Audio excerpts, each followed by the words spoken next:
All right, and we're on. Gentlemen, my brothers, your premium video for, it's now the first week of December, but this is a little bit overdue. I apologize. I've had a sick kid and I had a bloody bad case of a sty and pink eye and stuff, so I've been away from recording for about a week. But I wanted to do this talk. It's kind of more freestyle because I'm trying to give you guys a little more premium stuff that I can't talk about live on the channel.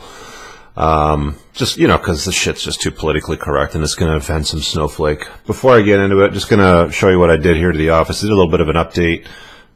Got to fucking move my hand back and forth in opposite directions because it's mirror image here and here. These are really cool plates I got from a company called Displate, I think it's called.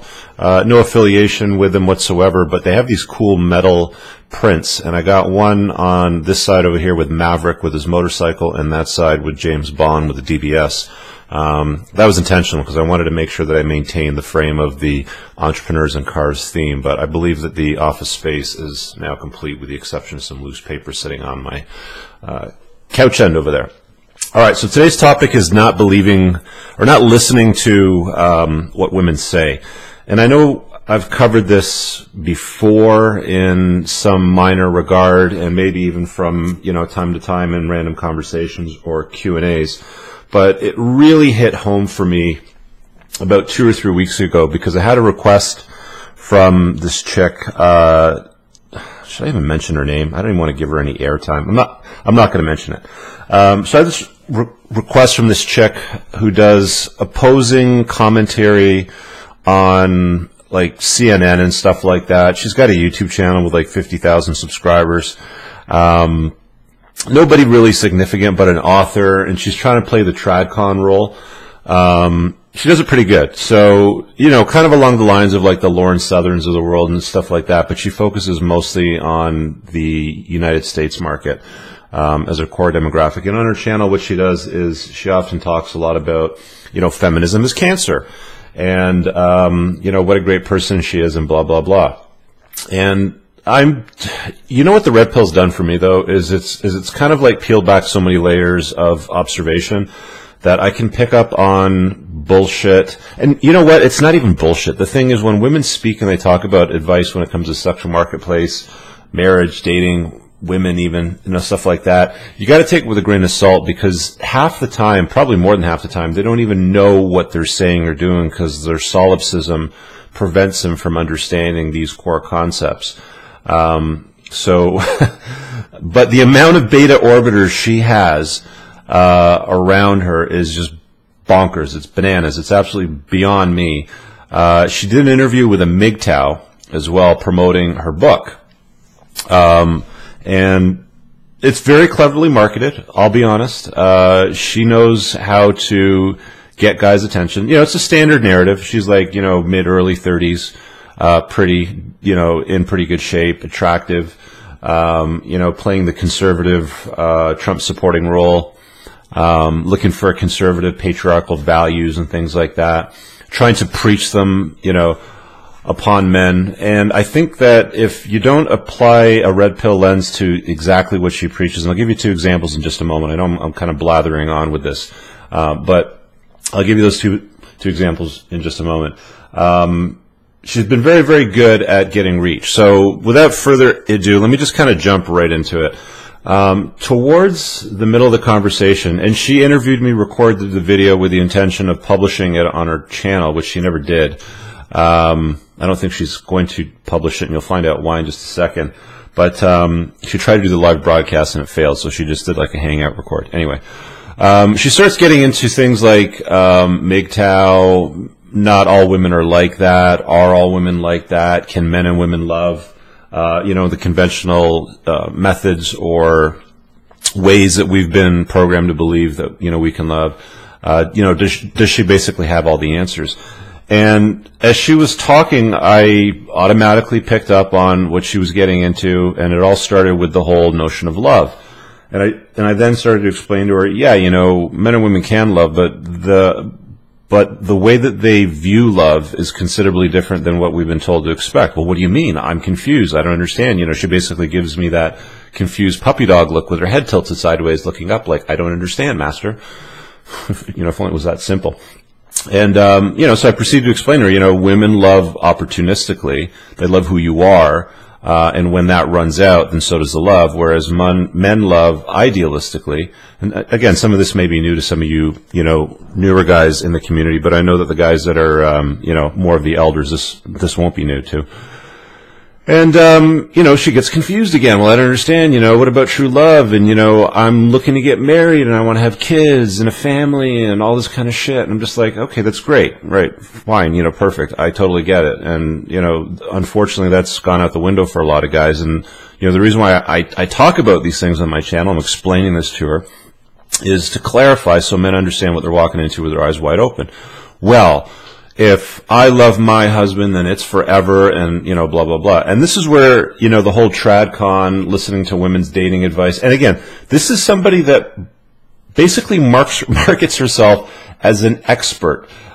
She's obviously trying to sell books and material and get placements on TV for her own benefit. And I don't think that she's intentionally trying to fuck over men. Like, I think that she really idealistically wants to make love better, so to speak. But she doesn't know how to go about it. And that's just what, women do, because it solves them. They don't understand. So anyway, we start talking about marriage and stuff like that. And she's basically banging on, projecting outwardly that she would be a great wife. She's very, selling herself to some degree. She's probably flirting with me. I mean, if you guys saw the video, you'd probably, agree with that statement. But, she's going on about what a great wife she would be and a great mother and a partner and all those sorts of things. And then we start talking about hypergamy, however you want to pronounce it. And, I then proceed to burst her entire bubble, which was it was a shit show after that. That's probably why she didn't upload the video. So I proceeded to explain to her, I'm like, look, I understand that you can take your vows and I do's and happily ever after until death do us part and blah, blah, blah. But here's what ends up happening. If you're an 8 when you get married and you feel like you've fulfilled your hypergamous nature and you found yourself a 9, let's say, and you guys have a kid or two, and a few years down the road, the wind's been taken out of his sails for whatever reason. Some bad shit starts going on in life. Maybe he gets canned at his job. He starts losing his job. He can't hold down a job. Maybe he gets a little fat. He spends a little too much time watching sports. Maybe he becomes a little bit of a beta and a lot less of the alpha that you fell in love with when you met him. And then in your eyes, he goes from a 9 to a 6.5 or a 7. Either way, his value in your eyes is deemed to be lower than what it was when you started. And then one day, Steve comes along from accounting to borrow your stapler, and he's a 17 out of 10. And you can't contract out of hypergamy, is what I explained to her. Chances are you're going to have a conversation that may lead to things like a coffee, a dinner, or a fuck. And she didn't like that. She wanted to convince people that might have been watching. And again, this is why this will never make it to YouTube, which is why I'm telling you guys that you need to be careful when taking advice from women. As good as their intentions may be or whatever it is they're trying to sell, they can't fucking see the shit. So whether she's choosing to ignore it or can't see it, I personally believe that they can't see it. You can't contract out of hypergamy. Your Gina tingles are going to start going, and you're going to have some interest there. Whether you act on it or not is not for me to decide. That's for you. And I proceed to explain to her, women need to suppress their need in a monogamous relationship or marriage, for example, to scatter seed, which is what we want to do. Women, on the other hand, want to optimize their hypergamy, which she still was slightly confused about. She didn't understand that. But I'm like, look, if your husband declines in value in your eyes, it doesn't matter, what's going on. You're always going to want to optimize that. And the problem with it in marriage, of course, is family law lets you get out, have the exit, also optimizing your hypergamy. So that's the first half of the equation, the first half of the story. Now, the second half is, I saw a interview that she did with a prominent MGTOW, of course, trying to sell her books, and I'm not sure why she went on the fucking MGTOW channel, because I was looking at the live chat, and she got slaughtered by the viewers, as they would. They're calling her all kinds of names. Anyway, towards the end of it, she's she's playing, you know, the Me Too victim card, which was hilarious because she started to complain that everybody in the comments was making fun of her and they wouldn't give her a chance to speak or talk. And she just wants to find true love and she wants to make love better for everybody and blah, blah, blah. But, you know, the thing about MGTOWs is they see through all that. Even the guy interviewer was like, look, you know, it's not that we disagree on a lot of things. It's just the environment that we live in as men is quite different. But he wasn't like quite able to articulate the things that I was talking about when I had the interview with her. But it became very evident towards the end of that talk that she started to have a hissy fit.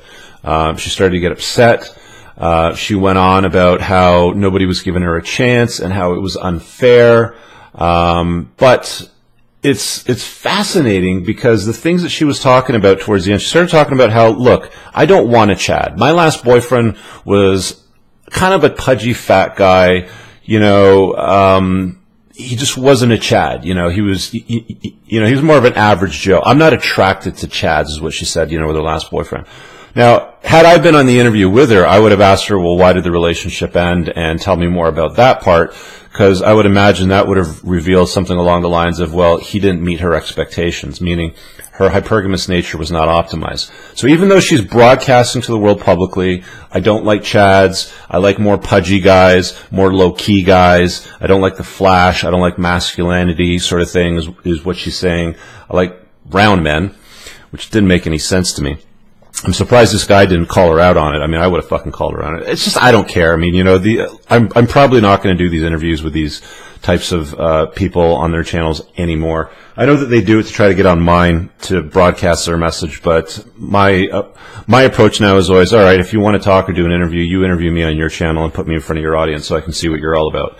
So that's a very, very good example of the attentiveness that you need to pay, and you will eventually when you update your beliefs and give your red pill lens the truth that it deserves, you know, the reality of the world you're operating in, because you'll start to pick up on things like this. Hopefully before it's too late, before you wife up some chick like this that seems to think she can contract out of hypergamy, or, you know, she's just more happier with fat round guys rather than, you know, masculine V-taper dudes.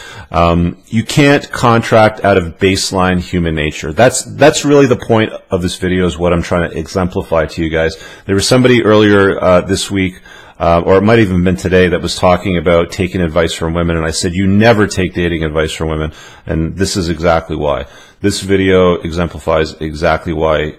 As good as their intentions would be, and I'm not trying to be disparaging or anything like that, I'm just pointing to the cold hard facts. It's just when you point to these cold hard facts, sometimes they're just not very comfortable and flattering, so your shit doesn't end up on their channel. So that's it. I wanted to basically make a private community video explaining those two main points. A beautiful woman coming across as a traditional conservative, selling material mostly to men, I would imagine, opposing commentary on liberal type of media outlets for you know, conservative voices, doesn't even fucking know that she's doing something that's in female nature. Trying to contract out of hypergamy, broadcast to the world that she's trying to contract out of hypergamy, trying to broadcast to the world that she's cool with, you know, dating somebody or marrying somebody that's not top shelf genetic stock, which is fucking laughable. I mean, women just won't be happy if they haven't optimized their hypergamy. It's just a reality of the world. And I think most of you guys understand that. So a lot of this may be somewhat repetitive to some of the newer guys out there, you know, more of the greenhorns, if you will, to the community. This will make a lot of sense and hopefully be very useful. I think this is really like, should be considered a 101 video when it comes to understanding the sexual marketplace and men and women. So it'll be a good reminder for the elders as well. Anyway, I'll wrap it up at that. Got to get some more work done this afternoon. I want to thank you guys again for, you know, becoming members of the community, supporting the creation of the work, you know, helping me put out these private pieces of content for men. It really makes a world of difference to me, and I'm going to continue to do this, guys. Like, I just fucking love it. I'm just so pleased that I get to get up every day and do these things to help guys become better versions of themselves, and especially in the community, because the community value for everybody, I see it growing. I see the conversations going back and forth. I see improvement in men. You know, guys, you know, shout out to Charles. You know, way to fucking get laid, dude. You know, you fucking finally did it. Shout out to the guys that are losing the weight. Shout out to the guys that are, you know, not making terrible mistakes or, you know, not avoiding the red flags. Pardon the eyes. I have to keep putting eye drops in my damn eyes because of the antibiotics. But, you know, you guys are really upping your game and leveling up, which I'm well chuffed with. Anybody that lives in the UK will know exactly what that means. But it makes me very happy to see that I'm able to facilitate that in a private group. I mean, it even happens outside of the private group. You know, it even happens on the channel. But I think it really has a lot more impact with you guys. So anyway, thank you for letting me do what I do. Thanks, guys. I'll see you guys in the next video and in the community. Peace.